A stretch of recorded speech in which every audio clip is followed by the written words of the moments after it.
Welcome, Solex Nation. You know, I heard that April showers bring May flowers. Yes. So in Utah, April snow showers this we're getting week. snow showers. We still. have a blizzard right now. It's fine. No, we're happy. We're happy to be here with you at this beginning of almost spring.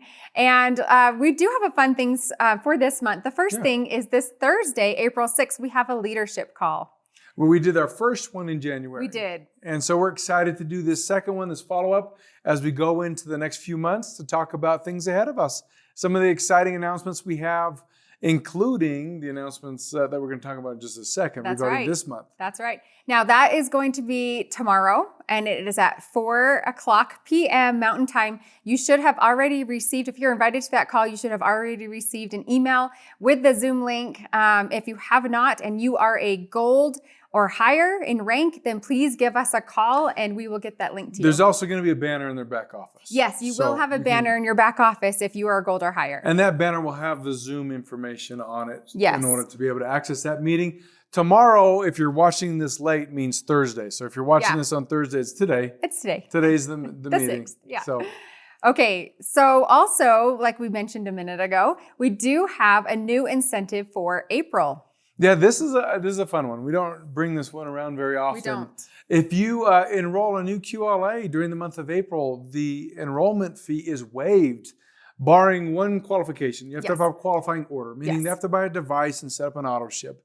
The normal order that would generate a liftoff bonus for those that are building their businesses, right? So at $49 to be a QLA is waived. Now, one question that comes is, can they get their renewal waived? If you're already a current QLA. Yeah, and the answer to that one is no. This is all for helping you find new folks that want to come and share this technology with other people.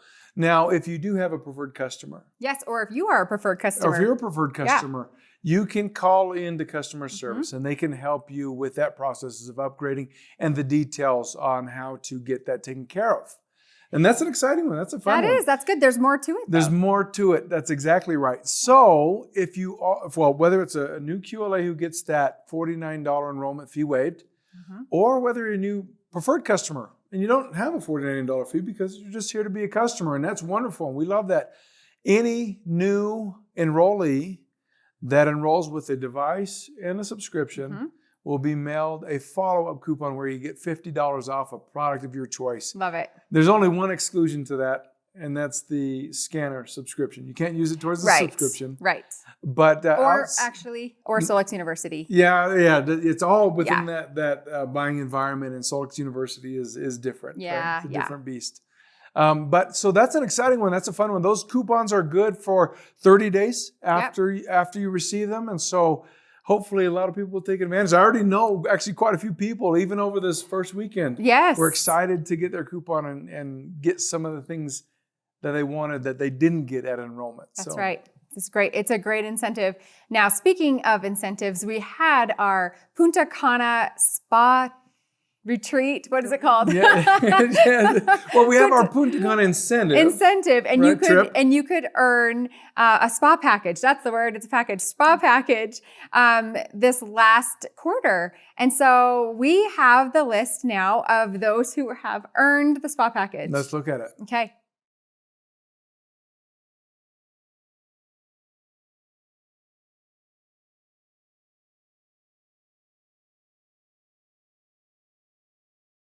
What a good-looking group of people. That's a big group. You know, now one of the things that's required is that's the spa package that would be added on to earning the incentive trip itself, right?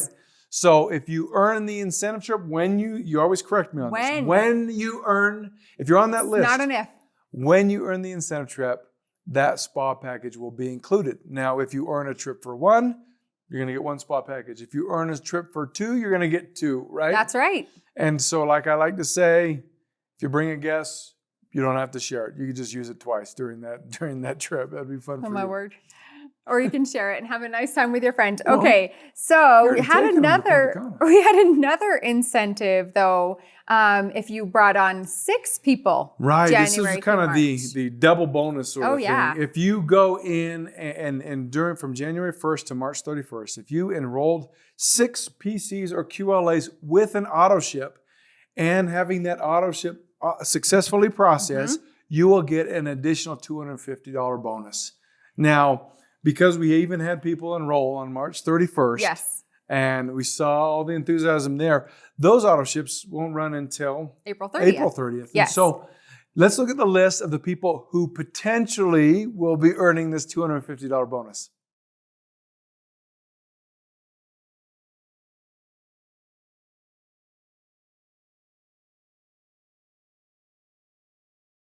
Now we say potentially. Why do we say potentially? Well, because we have to have those. One of the requirements is that they have a successfully run auto ship. That's right. That it runs successfully. That's right. And so since the last one can't run until April 30th, we can't do our final tally. And what will do is we'll pay that $250 bonus with April's commissions. So if your name is on that list, make sure you are checking up on those people that you signed up, making sure that their auto ships run in April so that you get that $250 bonus. Yeah, and a great time. I mean, just we always encourage great servicing Absolutely. of our friends Check and in. our contacts, and Yeah. making sure they're doing all right. And that's always a wonderful thing. So they're educated and know. That's right. I love all the things we give away. Let's give away some more and do our contest. We are giving away rings. Now, you love your ring. I do. You never take it off. Yeah. In fact, I was on a call the other day, and the people on the call noticed it and were asking me about it. They said, "Is it one of those negative ion other rings?" No, they didn't ask about that. Really? They asked one of those other rings. And I said, "No, this one's even better because I have one of those, and I have a better ring than one of those." Oh, an other company. We won't. Another Okay, company. gotcha. All right. So we asked you, we all made most of us make New Year's resolutions. Yep. And we had asked you in the beginning of the year, what are you going to do to ring in the new year? Yep. And so what did we say at the end of the quarter now? Well, it's the end of a quarter. And so, okay, most of you probably are not like me, but if you're like me, you set some goals and maybe some of those have waned in these first few months. I'm not like that at all. Yeah, she's not. So it was, what are you recommitting to, right? What are those goals that you're recommitting to that you set at the beginning of the year that maybe have kind of fallen short a little bit? And so we're excited to get involved. We're going to give away some side bin rings with those, So we'll right? draw 3. You start. All right. You don't have to close your eyes. I know. I do this every time. I just don't want to, I don't want to cheat. Well, this is Kathy Wells. Kathy Wells, committing to focusing on my health. I generally put others first. And so, with that, she's going to make sure she takes care of herself. That's great. So you can put others first, right? That's right. And just a reminder, all of you that win, please call us and tell us what size ring you want. Yes. Yeah, that'd be good. Heather Plood. My goal is to help millions of people live healthier lives. I love that the AO scan helps me to do that. Maybe I won't touch millions myself, but when I reach hundreds and my team reaches hundreds and their teams reach hundreds, I love the way you think. Yep. Together we can reach millions. The world can be a healthier place naturally. I absolutely love that the AO scan helps us in so many ways. Heather, that is wonderful. And can you think about the reach we would have if just every single one of us would just bring one person here and have them start scanning, and then they would bring one person. Think about how we would lift the vibration of the whole world. Yeah, and and transferring that power, which is knowledge, right, into people's hands. I love that. I love the way you think, Heather. That was a great comment. Well done, Heather. All right, last winner for this week is Jen Gregory. Jen just joined. Well, welcome. Yay. Glad you're here. And I'm so excited. I commit to learning as much from Sulks University as I can, joining in group calls and getting started. Woohoo. Love it. Jen, congratulations. Glad you're here. And Sulks University, great resource for so many things. We announced last week. Yes, we have a new course. Right? Becky Coots-Kimbley. Yes, that's wonderful. Just a brainiac there that's sharing her wisdom. Yes. Okay, top enrollers, and this is for the week of? March 27th to April 2nd. That's right. And okay, bear with us. We have, you all were really busy. And we have a really big list for second place. So let's start with second place. All right, Anna Reinglich Heatherly. Yes, and this is the second time I'm saying this name today, Heather Plood. Oh, there she is again. Leslie Zwick. Julie Tibbles. Alan Stanley. Phoenix Rising. Those are a couple ones we've seen quite a few. Kristen Owens. Julie Malilly. Leanne Littlewood. Dee Hurley. Angelique Guidey. Crystal Gilroy. And Becky Coots-Kimbley, who just launched her course. She's not only doing courses, she's out there sharing this with everybody. That's amazing. Wonderful That's job. amazing. Congratulations, everyone. And we have a tie for first place. We do have a tie for first place. The first one is Kim Watkins. Claudia Giordana? I don't know. Claudia, I'm sorry if I said it wrong. Sorry. Giordana? And Lynn Bailey. Congratulations, you three. You guys are getting a Solex Silver Coin. You're part of the Legacy Group now.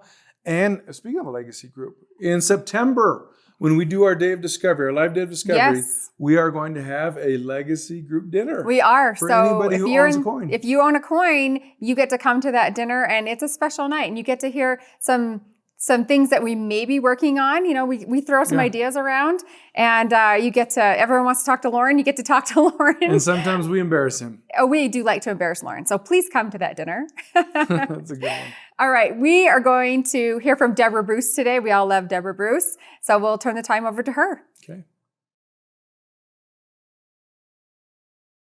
Good evening. It's nice to be with you again. We're going to tackle a few more questions that came across in a Wednesday night call a number of weeks ago. So let's just dive into it. So one of the questions that was submitted was, what is your best advice for the number of scans and frequency of those scans before referring people to healthcare providers?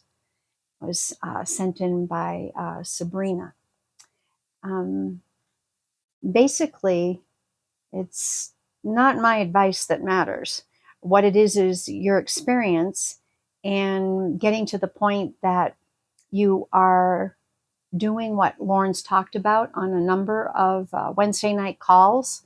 And he's definitely the one with the most experience. So I like to refer back to his knowledge and his expertise. So what he has talked about in past Wednesday night calls is that your mantra every day, in fact, I think this was last Wednesday or the Wednesday before, that your mantra with your scanner has to be every day, this is not diagnostic, this is educational. If you approach it from that standpoint, then automatically what happens is when you see different things that have 9s and 1s, and you're seeing them in a number of scans, you start looking at it from a different standpoint. One, Lauren has talked about, don't get overwhelmed by what you're seeing. We're just looking to connect dots and educate ourselves with the scans that we're doing to see patterns. And so if you're seeing something that might be a matter of concern with somebody, look and see if, with different scans over a period of time, if it remains a pattern. Another thing that could be a contributing factor as to when you might suggest to them that they might want to check with their healthcare provider is if they're having certain physical symptoms, or if they have concerns that have been expressed by their healthcare provider before about a certain situation in the body, and you're seeing energetically that you can educate yourself that it might be a good time for them to actually go and have the physical part of the body checked out. Remember, we're dealing in frequencies. It's non-invasive. It's not something that you have to be concerned about that way. But if you are seeing patterns and they are going over a certain period of time, then it might be time to just suggest, if you're worried about this or concerned about this, or if it's yourself that you're working on and you're seeing these things, then by all means, if you start to get anxious about something, go ahead and see a healthcare provider. There is no set number as far as how many scans or how many times you would do something before it is something that states that, okay, now it's time to go see a healthcare provider. Another thing that could play into it is just somebody's past history. Somebody's past history could be that they just have been told to keep an eye on something over time. And if you energetically, with the frequencies and the different reports, start to see that that's a reoccurring, again, pattern, then that would be a good time for them to go and possibly get some testing done. The other thing is it might be that somebody is new to frequency scanning. You might work on somebody for the first time, second time, third time, and because they're new to it, they may be looking at it as, oh no, this is diagnostic in their mind. Oh, this is what I have, this is what I've got. So part of it is that you need to educate the people that you're scanning and that you're working on that this is something that, as Lauren keeps saying, it's educational, it's educational. And then you can also educate them on some of the lifestyle changes that they can make that could have those frequencies rapidly shift. We've talked before about things, basic things that can be done with the body. One of them is hydration. A lot of people, when they're coming in, and even when you see patterns in their scanning, if you talk to them and find out if they're hydrating properly, and their idea of hydration being proper and what actually is going to benefit their body could actually be way far apart from what's optimal for the body. Consider the fact that the body can't make hormones correctly without water. The body can't. The water's even needed in the stomach with hydrochloric acid. Not drinking a bunch of water with meals, but the stomach itself needs the body to be hydrated properly in order to properly make hydrochloric acid. Okay, lymphatics. They could end up with a traffic jam, clogged highway of the lymphatics, so to speak, if there's not enough hydration in the body. And this can majorly have an impact on how the frequencies are going to read on their reports. So sometimes when you see something that over a number of scans is something that could possibly be related to hydration, if you just have them really up their hydration for a while and not just guzzling something down last thing in the day, but actually through the day, properly hydrating all the organs, glands, systems, highways, byways for the circulation, for the lymphatics, whatever in the body, you might start to see a big shift in their reports on something that they might have been getting worried about and feeling like they have to go see a healthcare provider. So there's a lot of components that are involved with this question. Like I said, there's no set number. It's a matter of educating yourself, educating the people you're working on as to the fact that it's not diagnostic, but it's educational, and then possibly looking at some basic components to work on first to see if there's a rapid shift in the frequencies. If not, and you still see the patterns in the testing, then by all means, suggesting that they might want to have a few tests done just to rule out any concerns, or with yourself, the same thing would entirely be appropriate and is always encouraged. Okay, so let's go on to the next question.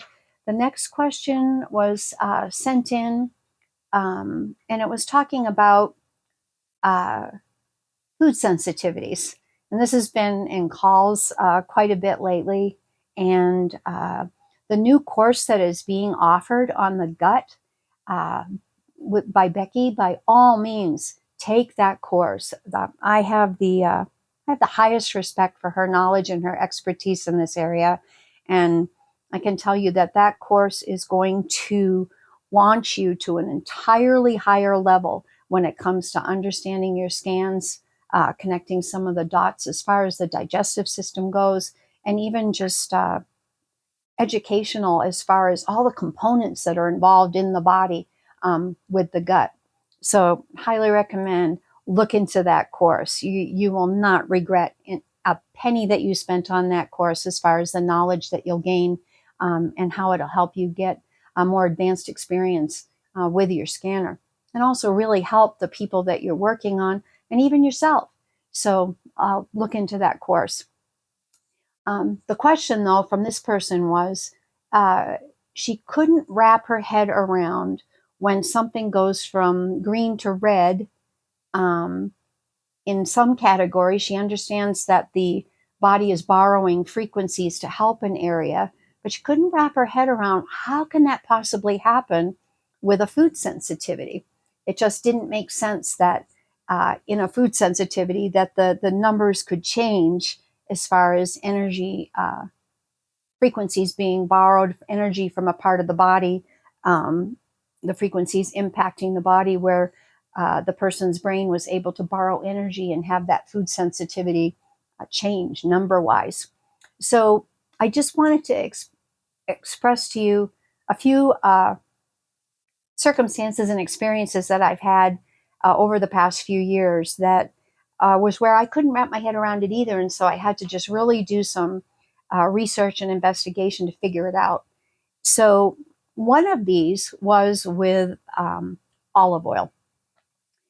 You know that that olive oil has so much benefit. It's in the Mediterranean diet. It helps with all types of different situations in the body as far as the gut goes. So it was like, why is olive oil consistently showing up in people as a 9 or a 1? And in this case, it wasn't shifting. It just made it look like they couldn't use olive oil at all. And I was like, okay, there's got to be something going on here. So one of the first things that I found out, and actually this was pretty amusing, was that when I Googled it, there actually had been, over a period of time, a sting operation, so to speak, about olive oil going on in places like Costco, Whole Foods, just a lot of the health food stores. And what they were finding was when they took the olive oil said that it was cold pressed. It said that it was extra virgin. It said that it was from Italy. It had all the correct labels on it. But when they actually tested the olive oil, they found that a large number of the olive oils were being cut with cheap vegetable oil. And so here a person was buying olive oil that they thought was going to be beneficial for their system, and yet it had a large component of seed oils in it, vegetable oil in it, that their system just could not tolerate at all. Plus, they found that a lot of them tested as being rancid as far as the additional seed oil components were concerned. They found one brand at Costco that was pure and great. They found a number of other brands. They listed them on the internet.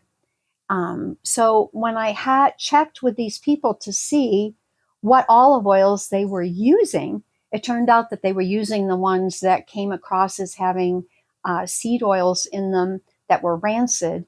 And so it was not going to matter how much you scanned and optimized, how much you did with the body. It was going to consistently keep coming through as a 1 as far as lowered function energetically, or a 9 as far as an inflammatory response that was every time they ate it, because it was going to have such a negative effect on the body. Now, when they changed the brand of olive oil to one that had come across as being exactly what it said it was supposed to be, the olive oil actually disappeared off of the sensitivity list. And in others, it started shifting from a 1 to a 9 to going more towards ideal. So that taught me a lot. It taught me that sometimes it's the quality of the product that somebody is using that is making it so that frequency-wise it's registering as being something that's causing an issue in the body.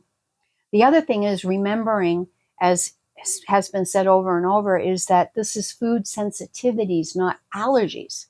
Now, somebody would be sensitive to an olive oil that had a bunch of rancid vegetable oil in it. That just makes sense. Another thing with something like that, with the olive oil, is what I started seeing was once somebody had the correct olive oil that they were doing, I had to look at where there were 1s and 9s in the body that were associated with what processes the olive oil in the body. One of the things that I started noticing was that anytime that there was a shift in the bile duct, the gallbladder, the liver, once those areas started to improve, then you had it where the olive oil as a food sensitivity, when you would scan, the number would change. And so that, when I looked into that, here again, you have to just start connecting the dots. Bile is an amazing ingredient in the body. it's an emulsifier, and it has the ability to break down fats in a water-based system. Now think how cool that is. It's kind of like, remember when that ship in the Gulf spilled all the oil, and it was actually Dawn detergent that they used to largely break down the oil in the Gulf, where they could start to clean up the Gulf of Mexico. Well, that's because that Dawn detergent acted as an emulsifier to break down the fat in a water-based system. Okay? Well, bile does the same thing in the body. And so if you're having something like olive oil that's coming up as a sensitivity and it's staying a 9 and a 1, but all of a sudden through scanning, optimizing, and helping the gallbladder per se with maybe enzymes or breaking down food better with hydrochloric acid, or better hydration, even better hydration can affect it, then all of a sudden that number for olive oil would shift because the body actually was being able to use it better. So that is just one example of one food where there's so many, and that's just part of it. There's other components that could tie in with why that number on olive oil as a sensitivity could all of a sudden have it be where frequencies of another part of the body make it where the number can shift. So start looking into what's involved with that food breaking down, what's involved with the quality of that food, what's involved with the hydration in the body, and the list goes on and on and on. So once again, it's research, it's connecting dots, it's looking at patterns and other things in your reports to see why those numbers would shift. Seen that happen over the years with a number of foods. So I hope that helps you to make a little bit more sense on why those numbers on food sensitivities could all of a sudden shift. So that's it for this evening. I hope that you enjoyed these couple of questions, and we'll do another segment later on more of the questions that were received, and keep the questions coming. They're very good. It helps everybody, and it's really, people are coming in new to the scanner all the time, so information like this helps everybody. Thank you so much. It was a pleasure to share my time with you, and look forward to talking with you again. You know, Kai, this has been a great call. Isn't it good having Deb here? Yeah, I love so Deb. much good information. Well, it's snowing like crazy here right now. It's April. And what we know, even though we're freezing and it's white and it's beautiful, we know we're also going to get a ton of water. In fact, they're starting to dump out loads of sand all over the place because they're going to have flooding around here. We're excited about that. We're not complaining. We need the water. We need the water. We love the water. So. But one of the things that water brings up is something that we haven't talked about in a while, and that's the water sticks. Such a great tool. Do you remember when we launched the water sticks? I sure do. We had, you know what, it seems like you guys shock us every time. The water sticks was like the first shock where we brought those online. Sold out. Yeah. Sold out. Like, I think one lady, if I remember, bought 100. 100.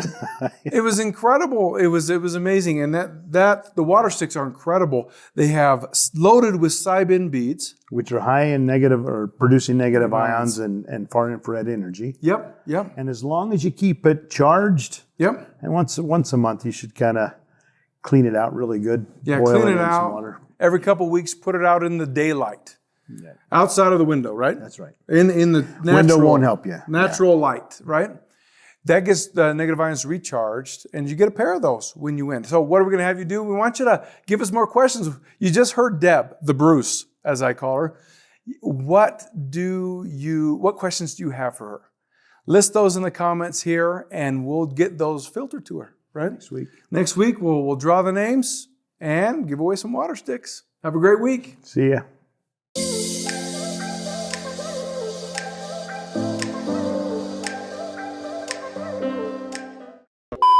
All right, so let me start over. You weren't looking. Okay, look at. It's so awkward.